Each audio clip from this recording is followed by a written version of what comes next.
नमस्कार दोस्तों, आप सभी का उत्पल इंस्टीट्यूट के ऑनलाइन क्लास पर मैं अमित आप सभी का हार्दिक स्वागत करता हूं। आप सभी दोस्त एक बार सेशन को शेयर करेंगे और इसके बाद हम सभी इस प्रैक्टिस सेशन को देखेंगे जो आप सभी के लिए सीडीपी की क्लासेस चलाई जा रही हैं, वह बेहद इंपॉर्टेंट है।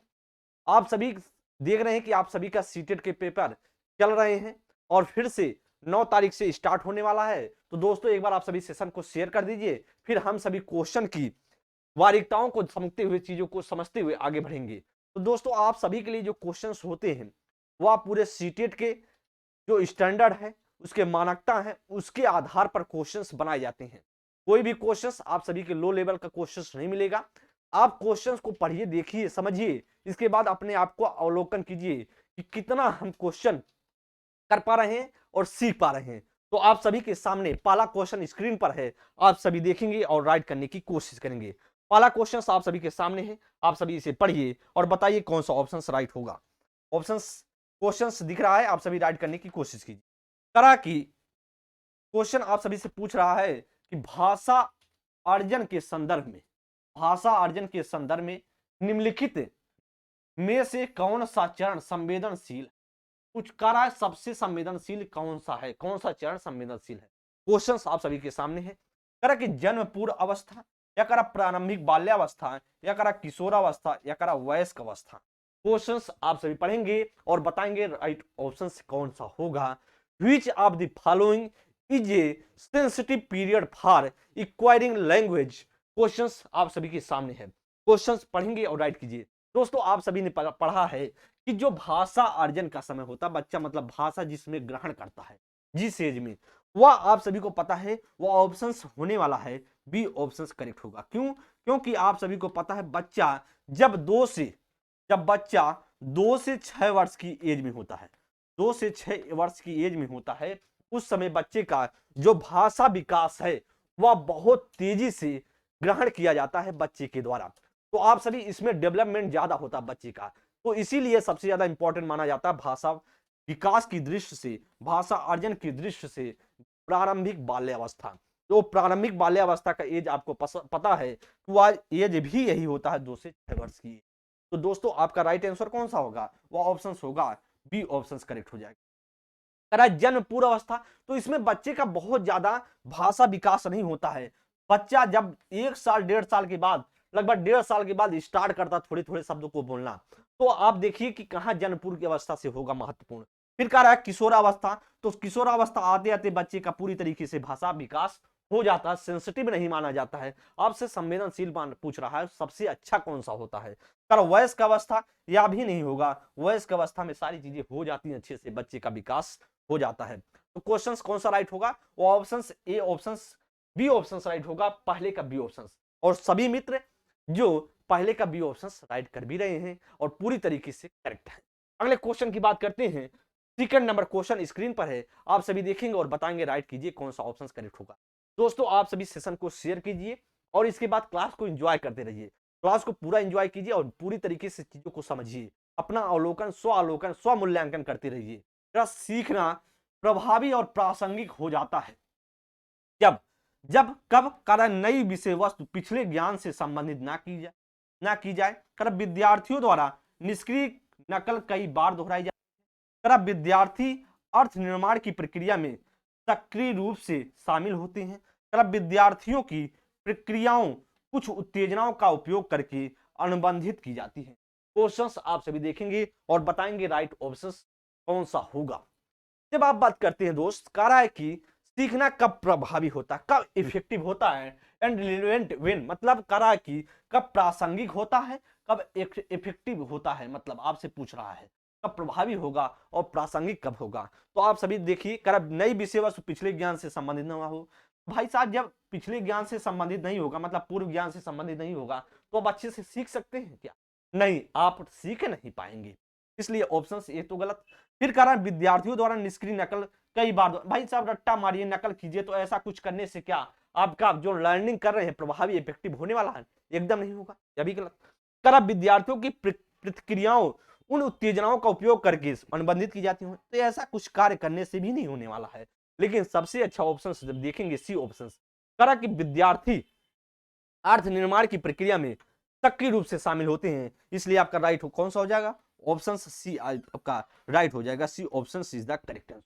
पूरी तरीके से क्या है, एकदम करेक्ट है। सेकंड का सी ऑप्शन पूरी तरीके से करेक्ट ऑप्शन है। अगले क्वेश्चन की बात करते हैं, थर्ड नंबर क्वेश्चन देखेंगे, और सभी मित्र सेकंड नंबर के लिए जो आप सभी ने सी ऑप्शन पूरी तरीके से करेक्ट भी किया है। देखते हैं थर्ड क्वेश्चन क्या कर रहा है। कह रहा है कि निम्नलिखित में से कौन सी दिव्यांगता सीधे तौर पर, कौन सी दिव्यांगता सीधे तौर पर सामाजिक अंतःक्रियाओं में कठिनाई, करा सामाजिक अंतःक्रियाओं में कठिनाई से जुड़ी हुई है। क्वेश्चन आप सभी देखेंगे।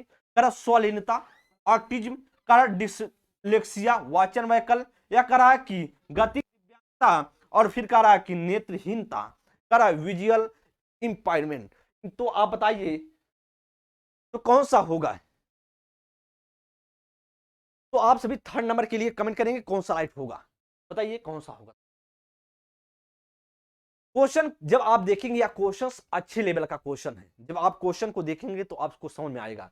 तरह सामाजिक दिव्यांगता कौन सामाजिक रूप से सीधे तौर पर है, जब सीधे तौर की बात कर रहा है, और सीधे तौर पर क्या होगा, देखिए एक स्वलीनता वाले बच्चे होते हैं जो ऑटिज्म में बोले जाते हैं, ऑटिज्म वाले बच्चे होते हैं, वह बोले जाते हैं। जब आप देखते हैं क्लासरूम में, कभी कभी आपने देखा होगा क्लासरूम में कई बच्चे जब आप सभी के बीच बैठे होते हैं, तो कोई इसमें उसमें से एक कोई बच्चा बहुत कम बोलता है, उसके पास नॉलेज भी कम होता है, और नॉलेज कम होने के साथ साथ वह समाज से अंतःक्रिया कम कर पाता है, और ऐसे बच्चे बहुत शांत मारकर कहीं कोने में एक किनारे पे बैठ करके पढ़ते हैं।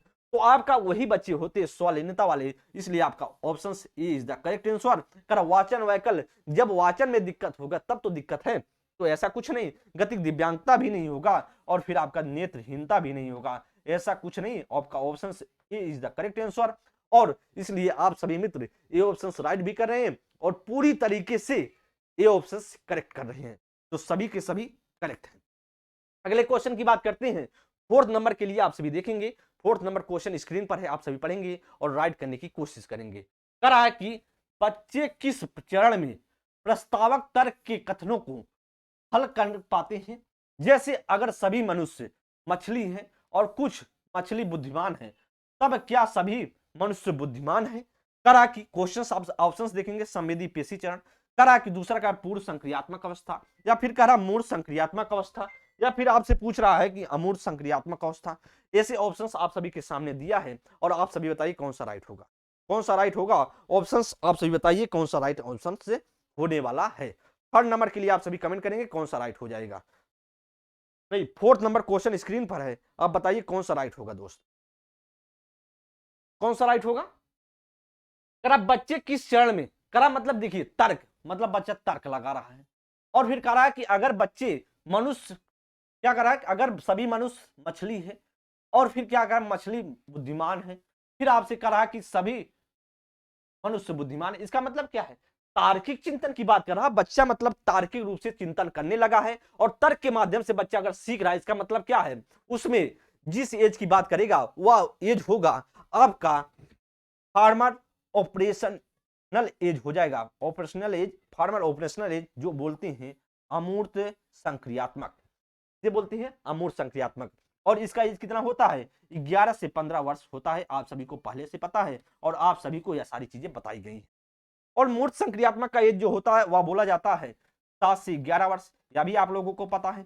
और इसके बाद पूर्व की बात करते हैं तो इसका होता है 2 से 7 वर्ष, और उसके बाद संवेदी की जब बात करते हैं तो 0 से 2 वर्ष होता है। इसलिए आपका कौन सा राइट होगा, वह राइट ऑप्शन होगा, D option is the correct answer. और पूरी तरीके से सभी भाई करेक्ट आंसर दे भी रहे हैं, और सभी के सभी एकदम करेक्ट आंसर दे रहे हैं।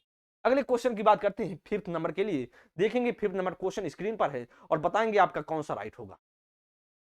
निम्नलिखित निम्न में से कौन सा क्रियाकलाप बच्चों के सीखने में उसके पूर्व ज्ञान का उपयोग नहीं करता, मतलब उपयोग का मतलब निगेटिव आपको ढूंढना। तो कह रहा है कि रटना, कह रहा विचारावेश, कह रहा स्कीमा सक्रियता, या कह रहा कि संकल्पना मानचित्र, कह रहा कॉन्सेप्ट मैपिंग होगा, या स्कीमा एक्टिवेशन होगा। कौन सा राइट होगा दोस्त, आप सभी के सामने है, क्वेश्चंस आप पढ़ेंगे और राइट करने की कोशिश करेंगे। फिफ्थ नंबर क्वेश्चन स्क्रीन पर है। जब दोस्त आप बात करते हैं फिफ्थ नंबर के लिए, तो फिफ्थ नंबर जब क्वेश्चन आप पढ़ेंगे तो आपको समझ में आएगा। करा कि जिसमें पूर्व ज्ञान का उपयोग नहीं होता है, क्या पूर्व ज्ञान में रट्टा में यूज होता है क्या? रट्टा में यूज होता है क्या, बताएंगे आप? रट्टा में होता है? तो आपको पता है रट्टा में नहीं होता है। रट्टा में आपका नहीं, रट्टा में क्या, जैसे पाइए वैसे रट लीजिए, जैसे आप पाते हैं वैसे आप रट लेते हैं। तो रट्टे में क्या है, आपकी जरूरत नहीं होती है। रट्टे में क्या है, जरूरत नहीं होती है। और विचारावेश में जरूरत होती है। अगर कोई विचार आप वेश कर रहे हैं, अपने अंदर रख रहे हैं, तो उसे पूर्व ज्ञान से जोड़ेंगे कि नहीं जोड़ेंगे? उसको जोड़ेंगे। या तो सही इसका स्कीमा सक्रियता, स्कीमा अगर अपने दिमाग माइंड में सक्रिय रूप से अगर भागीदारी करना तो पूर्व ज्ञान से जोड़ना ही पड़ेगा, उसमें काम करेगा। करा मैपिंग जो करा, कॉन्सेप्ट मैपिंग में भी तो होता है, इसलिए आपका या भी गलत होगा। क्यों? क्योंकि ये सारी चीजों में होता है पूर्व ज्ञान, इसलिए आपसे पूछ रहा है किसमें नहीं होता है, वह होता ऑप्शन ए में। इसलिए आपका नहीं ही पॉजिटिव होगा, मतलब करेक्ट होगा। और सभी भाई 5th नंबर के लिए ये ऑप्शन बता भी रहे हैं और सभी के सभी एकदम करेक्ट आंसर दे रहे हैं। अगले क्वेश्चन की बात करते हैं 6 नंबर के लिए। आप सेशन को शेयर करते रहिए, क्लास को एंजॉय करते रहिए। एक बार आप सभी सेशन को शेयर करेंगे, संख्या बल बढ़ाइए, सेशन को शेयर करते रहिए और फिर इसके बाद क्लास को एंजॉय करते रहिए। सभी मित्र सेशन को शेयर कर दीजिए एक बार। फिर कहते हैं 6 नंबर क्वेश्चन। देखिए ऐसे क्वेश्चंस आप सभी के पेपर में आते हैं, जैसे कथन और कारक पूछ करा कि कथन क्या करा, गणित के शिक्षकों को लड़कियों की कक्षा में बहुत कम अपेक्षा रखनी। करा कि बहुत कम अपेक्षा रखनी, क्या ऐसा कुछ है क्या? गणित की क्लास में लड़कियों की कम अपेक्षा रखनी चाहिए? तो ऐसा कुछ नहीं है। फिर कहा लड़कियों में गणित को समझने की आनुवांशिक क्षमता नहीं होती है। क्या गणित सीखने के लिए आनुवांशिक क्षमता होती है क्या? जिसके माता पिता गणित पढ़े होते हैं उसके बच्चे गणित पढ़ते हैं, ऐसा कुछ है? तो आनुवांशिकता कारण है क्या? ऐसा कुछ भी नहीं है। ए आपसे पूछ रहा है कौन सा राइट होगा। करा कि ए और आर दोनों सही नहीं है और आर सही व्याख्या करता ए का। फिर कह रहा है कि ए आर दोनों सही नहीं है लेकिन आर सही व्याख्या नहीं ए की। कह रहा ए सही है लेकिन आर गलत है। फिर कह रहा ए आर दोनों गलत है। आप सही बताइए कौन सा सही है। तो आप देख रहे हैं कि इसमें दोनों पॉइंट क्या है, दोनों पॉइंट एकदम निराधार हैं, मतलब कुछ भी इसका सेंस नहीं होने वाला है। दोनों ऑप्शंस कथन और तर्क दोनों ही गलत हैं, इसलिए आपका कौन सा राइट होगा? वह राइट ऑप्शन होगा डी ऑप्शन करेक्ट होगा। कहा है कि दोनों ऑप्शन ए और आर दोनों पूरी तरीके से गलत है। D option is the correct answer. और 6 नंबर का सभी मित्र डी ऑप्शन दे भी रहे हैं और सभी के सभी पूरी तरीके से करेक्ट हैं। अगले क्वेश्चन की बात करते हैं 6 नंबर के लिए। सेशन को शेयर कर दीजिए।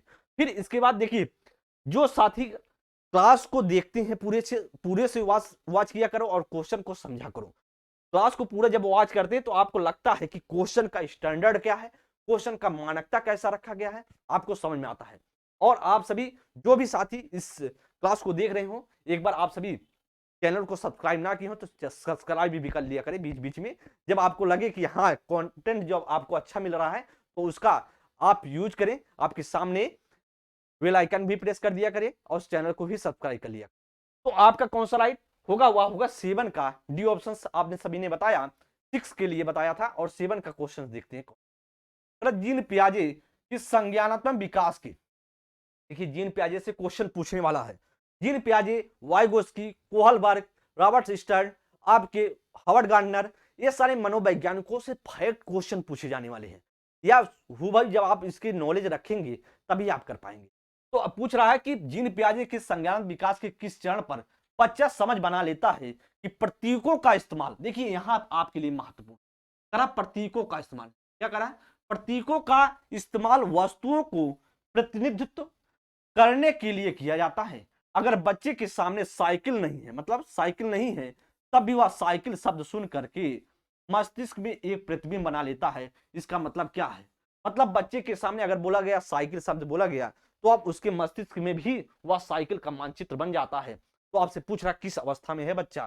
करा पूर्व परंपरागत, करा पूर्व संक्रियात्मक अवस्था, या करा कि मूर्त संक्रियात्मक अवस्था या अमूर्त संक्रियात्मक अवस्था। एज आप सभी को पता होगा, सारी चीजें आप सभी को पहले से जानकारी होगी। तो आप बताइए कौन सा राइट हो जाएगा। तो दोस्त आपको पता है यह क्रिया होने वाला है बच्चे का प्रतीक दिखता है 2 से 7 वर्ष। 2 से 7 वर्ष की एज में बच्चा प्रतीक के माध्यम से सीखने लगता है। इसलिए आपका कौन सा राइट होगा? वह राइट होने वाला है प्री ऑपरेशनल स्टेज, मतलब पूर्व क्रियात्मक अवस्था। राइट कौन सा होगा? बी ऑप्शन करें।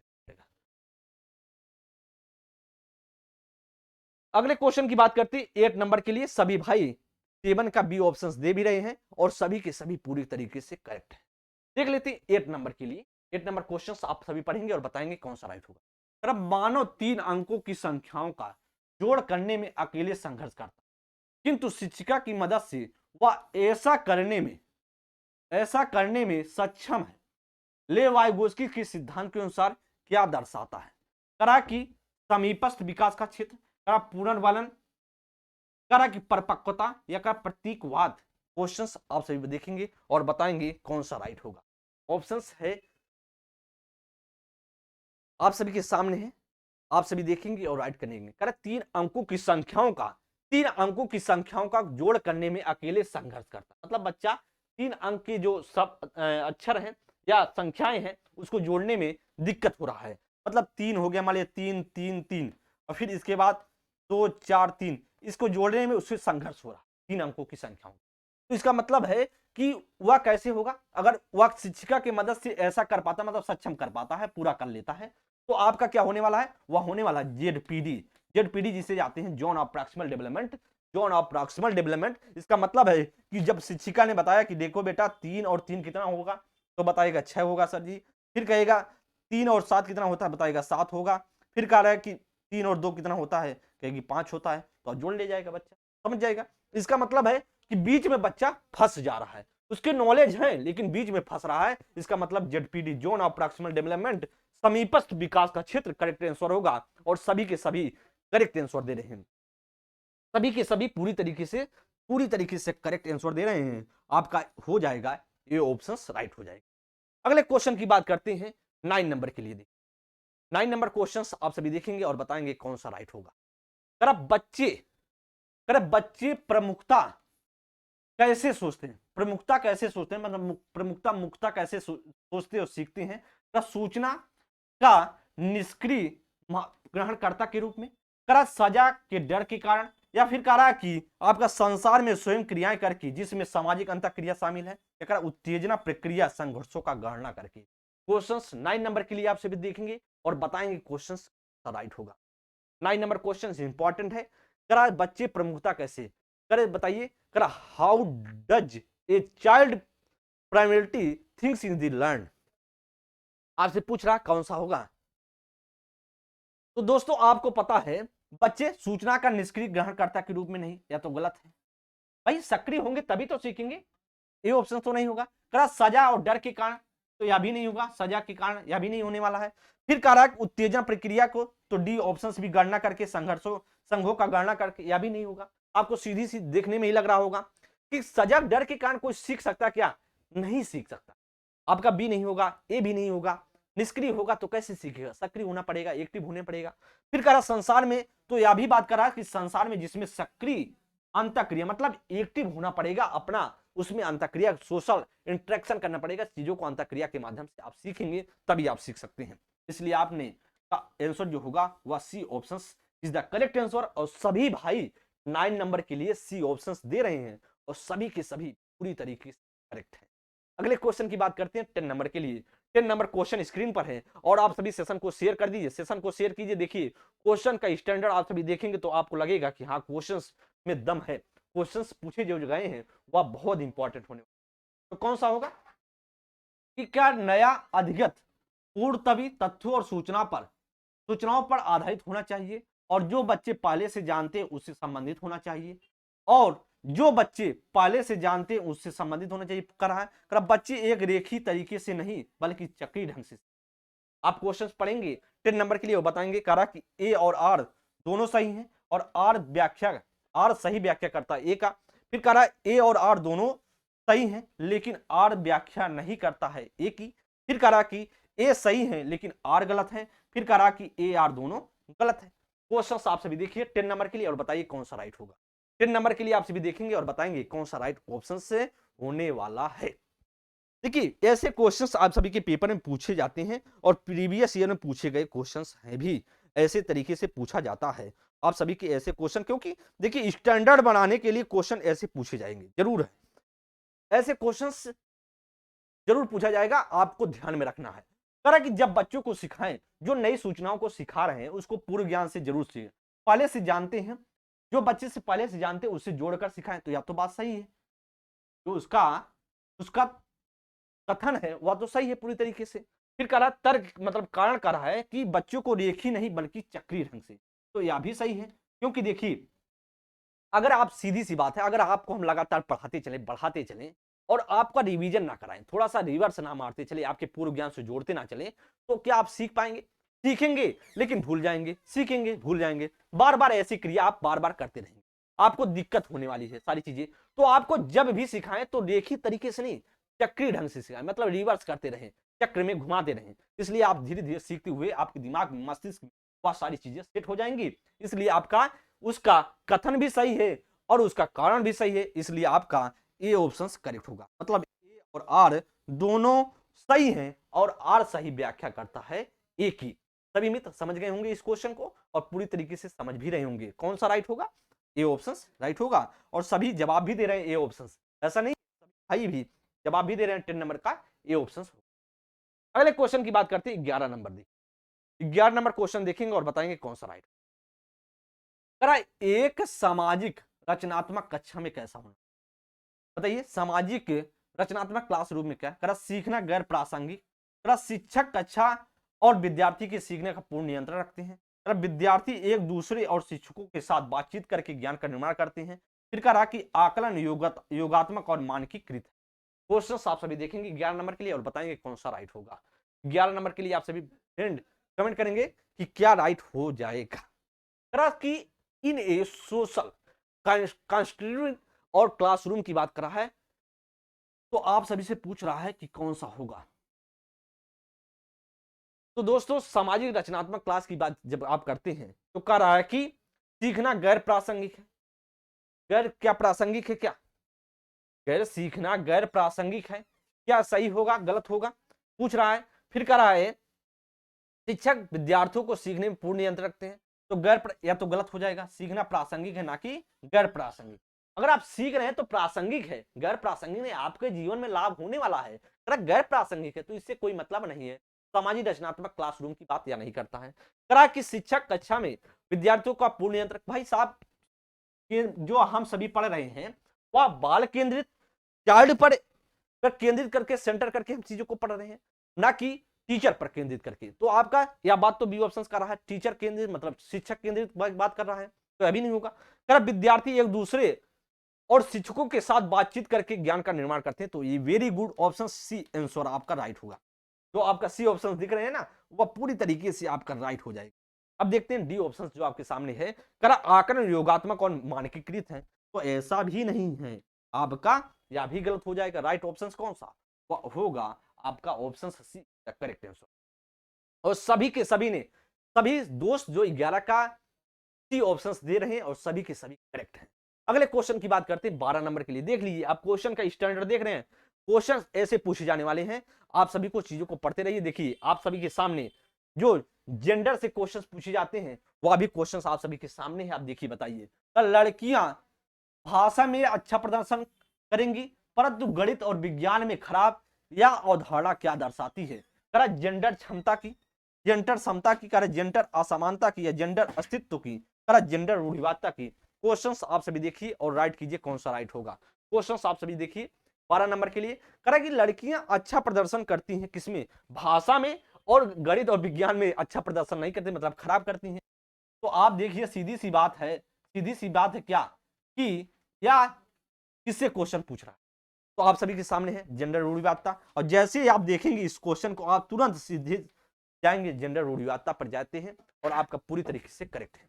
कौन सा होगा, D option is the correct answer. आप सभी पूरी तरीके से सही ऑप्शंस दे भी रहे हैं और सभी के सभी एकदम करेक्ट आंसर। अगले क्वेश्चन की बात करते हैं 13 नंबर के लिए। 13 नंबर क्वेश्चन देखेंगे और बताएंगे कौन सा राइट होगा। करा कि सीखने के लिए संरचनात्मक उपागम के द्वारा निम्नलिखित में से किसे बढ़ावा दिया जाता है।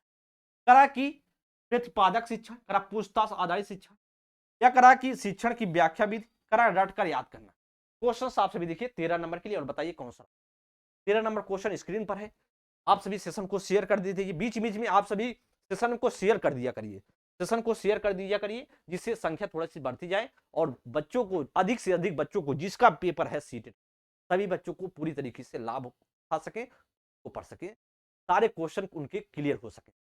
तो पूछ रहा है कि सीखने के लिए संरचनात्मक उपागम की बात कर रहा है, संरचनात्मक उपागम की बात कर रहा है। तो संरचनात्मक की बात कर रहा, तो अब देखिए कौन सा राइट होगा। तो प्रतिपादक शिक्षण तो नहीं होने वाला है, प्रतिपादक शिक्षण नहीं होने वाला, आपको सीधी सी बात, ये ऑप्शन नहीं होगा। अगर पूछताछ आधारित, तो एकदम बात है, जो संरचनात्मक मानता है वह कहता है पूछताछ करके सीखने, वाद विवाद पर आधारित करके चीजों को एक दूसरे के साथ अंतःक्रिया कीजिए, इससे बच्चा सीखता है। तो आपको जैसे मिले पूछताछ ऐसे शब्द दिखे, या वाद विवाद दिखे, या विचार विमर्श दिखे, तो आप संरचना जैसे पूछता है तुरंत आप जाइए उस ऑप्शन में। आपको ढूंढना पड़ेगा, जैसे ऑप्शन आपकी संरचना है अगम पूछा, तो सीधे आप ऐसे ऑप्शन से जाइए जहां पर आपको वाद विवाद, जैसे आप बच्चे जब विवेचना करके या बच्चा दूसरे के साथ विचार विमर्श करके चीजों को सीख रहा, तो ऐसे ऑप्शंस को आपको ढूंढना है। तो आपके ऑप्शंस कौन सा इससे मिल रहा है, ये ऑप्शंस मिल रहा है, सीधी सी बात है। तो व्याख्या विधि की बात करें, व्याख्या विधि आपका उच्च लेवल पर होता, प्राइमरी लेवल पर होता नहीं है, तो व्याख्यान विधि से मतलब इससे संरचनात्मक उपागम से कोई मतलब नहीं है। और रट्टा रट कर याद करना, तो एकदम या तो फर्जी ऑप्शन है, डी ऑप्शन एकदम फर्जी, इसलिए आपका कौन सा राइट होगा, वह राइट होगा बी ऑप्शन। और सभी भाई बी ऑप्शन दे भी रहे हैं, सभी की सभी सही।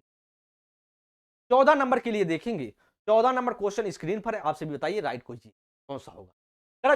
निम्न में से किसने जोड़ दिया कि व्यक्तिगत विकास को सामाजिक और सांस्कृतिक संदर्भ के बिना नहीं समझा जा सकता, मतलब सामाजिक और सांस्कृतिक को सबसे ज्यादा महत्वपूर्ण योगदान कर लेवाइगोस्की, कर जीन पियाजे, कर बीएफ स्किनर, लॉरेंस कोहलबर्ग।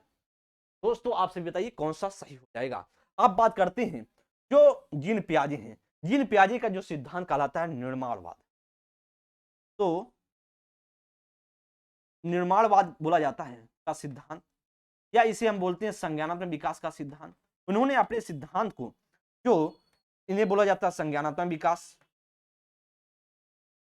विकास का सिद्धांत भी बोला जाता है। तो आपसे पूछ रहा है कौन सा राइट होगा, तो आपका ये तो होने वाला नहीं। इसमें क्या होता है, बच्चा वातावरण से क्रिया करता है, जीन पियाजे के सिद्धांत में बच्चा वातावरण से क्रिया करता है, लेकिन लेवाइगोस्की के सिद्धांत में बच्चा समाज से अंत क्रिया। ये आपका कौन सा राइट होगा, वो option A is the correct answer. क्या होगा। अब बीएफ स्किनर की बात करते हैं, बीएफ स्किनर आर और एस की बात करते हैं, मतलब रिस्पॉन्स और स्टिमुलस की बात करते हैं, पहले अनुक्रिया फिर उद्दीपक, इस तरह के पुनर्बलन पर उनका जोड़ जाता है, जो मतलब बच्चे को रिफोर्समेंट पर उनका सिद्धांत था। और जब बात करें लॉरेंस कोहलबर्ग की बात करते हैं, तो इनका जो सिद्धांत था उसे हम जानते हैं मोरल डेवलपमेंट की बात करते हैं, मतलब नैतिक विकास का सिद्धांत। तो आपको समझ में आ गया होगा किसका सिद्धांत किससे जुड़ा हुआ है, यह आपको समझ में आना चाहिए, क्योंकि आप सभी तभी ऑप्शंस को काट सकते हैं, हटा सकते हैं, इसलिए आपको समझने की जरूरत है। आपका कौन सा राइट होगा, वो option A is the correct answer, 14 का ए ऑप्शन करेक्ट।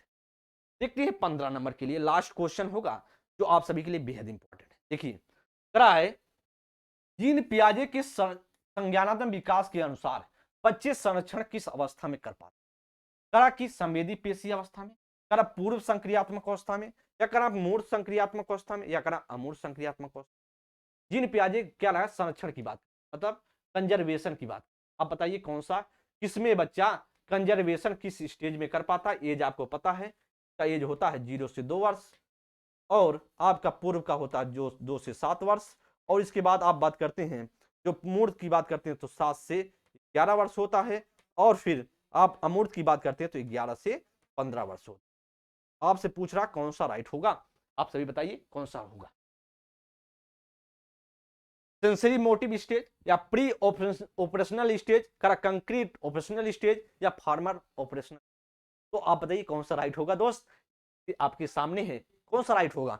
दोस्तों आपका राइट होगा, बच्चा किस अवस्था में संरक्षण करता है, वह करता मूर्त संक्रियात्मक अवस्था कंक्रीट ऑपरेशनल एज में, तो आपका स्टेज में करता है, इसलिए आपका राइट होगा वह 7 से 11 वर्ष में। अगर यहीं पे पूछ लेता संरक्षण का अभाव किसमें करता है, देखिए ऐसे क्वेश्चन पूछे जा सकते हैं, संरक्षण का अभाव किस स्टेज में होता है, तो आप बताते किस में होता है, तब आप बताते दूसरे स्टेज में बताते, तो इसका मतलब है प्री ऑपरेशनल स्टेज। अगर आपसे पूछ लेता विलोमिता कब किस में होता है, विलोमिता, तो विलोमिता जब आपसे पूछता है तब आप बताते हुआ होगा तीसरे स्टेज में, मतलब आपका कंक्रीट में। अगर पूछ लेता अविलोमिता किस में होता है, मतलब बच्चा रिवर्स नहीं कर पाता है,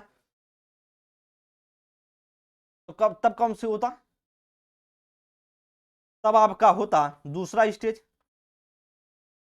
आपसे अगर पूछता है कि बच्चा अनुकरण के माध्यम से सीखता है, तब आपका हो जाता है पहला स्टेज संवेदी पेशी, मतलब सेंसरी मोटिव हो जाता। अगर आपसे पूछता है यहीं पे जो आपका मूल प्रवृत्त्यात्मक पूछ लेता, मूल प्रवृत्त्यात्मक पूछ लेता, तब आप बताते क्या, मूल प्रवृत्तियों के आधार पे क्या आपका पूछ लिया मूल प्रवृत्त्यात्मक, तब आप बताते पहला स्टेज। तो ऐसे क्वेश्चन पूछ लेता आपसे निगनात्मक परिकल्पनात्मक, तो आप बताते चौथा स्टेज। तो ऐसे आप बताते जाए निगनात्मक जो तर्क के माध्यम से बच्चा सीखता है तो चौथे स्टेज में सीखता। तो आपको पूरी तरीके से जानकारी होनी चाहिए कि बच्चा जो जीन पियाजे का सिद्धांत था, जो उन्होंने 4 स्टेज में दिया था आपका कॉग्निटिव डेवलपमेंट का सिद्धांत, वह उसमें क्या गुण होता है, किस एज में कितना सीखता है, या जीन पियाजे का जो सिद्धांत था बहुत इंपॉर्टेंट था। और इन्होंने बहुत अध्ययन किया था, 30 वर्षों के बाद इन्होंने अपने सिद्धांत को दिया था। और इसमें कहा भी जाता है कि जो इनके जो चरण है वह गुणात्मक रूप से मतलब आगे बढ़ते हैं, और इसका किसी भी स्टेज को छोड़ा नहीं जा सकता, आगे पीछे नहीं किया जा सकता। तो हर स्टेज आपके लिए महत्वपूर्ण है, तो आपको जानकारी मिलती है। अगर पूछ लेता है यहीं पे आपसे से कि जीववाद किस में आता है, जीववाद पूछ लेता है तो आप बताते कि दूसरी स्टेज में आता। समझ रहे हैं, मतलब आपका हो जाता है प्री ऑपरेशनल। तो आप ऐसे क्वेश्चंस पूछे जा सकते हैं, आपको सारी चीजों को समझना है और अपने ध्यान में रखना है। कहीं से क्वेश्चंस अगर जीन पियाजे से पूछा जाए तो आप हर क्वेश्चन को अच्छे से कर पाए और सीख पाए। दोस्तों आज की क्लास यहीं तक, फिर हम सभी सेशन को ऐसे आप सभी शेयर कर दिया करिए, क्लास को लाइक कर दिया करिए, तो आपका जो या 15 क्वेश्चन आप सभी के सामने था वो बेहद महत्वपूर्ण था। और आप सभी सेशन को ऐसे शेयर करते रहिए, क्लास को एंजॉय करते रहिए, और आप सभी जो भी मित्र चैनल को सब्सक्राइब ना किए हो चैनल को सब्सक्राइब कर दिया करिए और क्लास को पूरी तरीके से एंजॉय किया करिए। थैंक यू, जय हिंद दोस्तों, मिलते हैं कल की प्रैक्टिस क्लास में। Thank you very much.